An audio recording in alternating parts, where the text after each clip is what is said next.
Hello, this is Benny Tomo Kamera from aps Academy. The purpose of this video is to help you learn how to read out loud. Are you ready?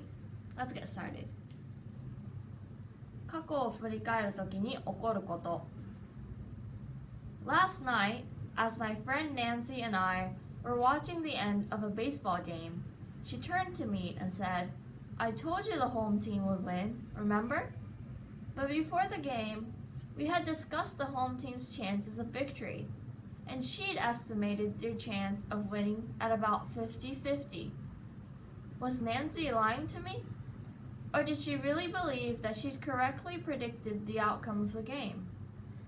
Researchers would tell us that the latter is the case, and that she was revealing one type of hindsight bias. In other words, she'd unconsciously created a false memory of the past. Before we reject Nancy's claims, we should remember that the human mind is far from perfect. Once we update our knowledge or beliefs, it is difficult to recall what we used to know or believe. At the same time, we have a basic desire to see the world around us as predictable, and ourselves as able to understand events and situations, even in advance. This combination of factors leads to hindsight bias. In this case, Nancy wanted to believe she had predicted correctly. Telling herself and other people, "I knew it all along," helped Nancy feel more secure about her intelligence and her ability to see into the future. Revising our memory of the past may seem harmless, even necessary, to maintain a positive image of ourselves.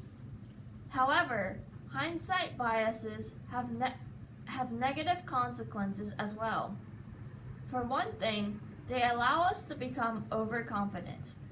When we constantly tell ourselves, "I knew it all along," we start believing that we have a special ability to guess the future correctly. This, in turn, can lead us to take risks we otherwise wouldn't. For example, we might be careless when investing money or starting a business.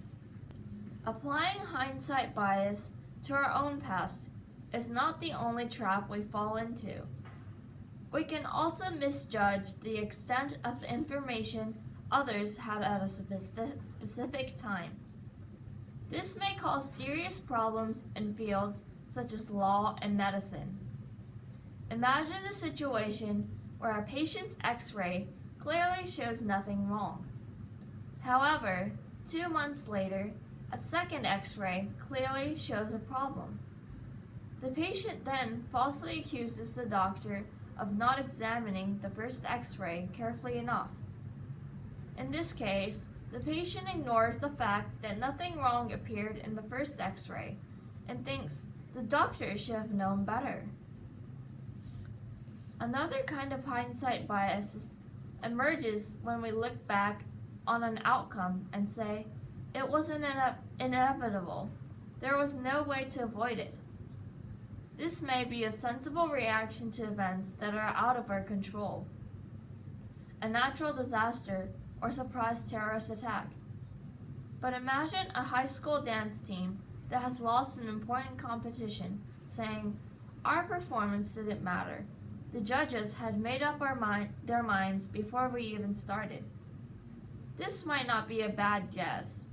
They, however, are neglecting to consider other potential factors.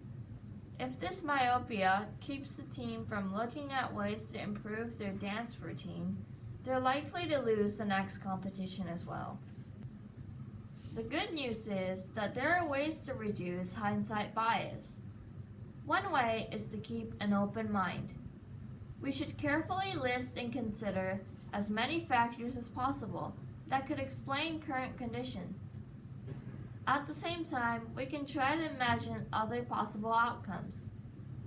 Finally, and perhaps most importantly, we need to be more realistic in our view of the world and of ourselves. There will always be incidents that take us by surprise, and we are not to blame if we cannot accurately predict them. Hindsight bias may be a natural response to the world around us, but the more aware we are of it, the more sensible we will be. How did you do? It is important to read slowly at first and to read over and over again. Good luck. See you next time.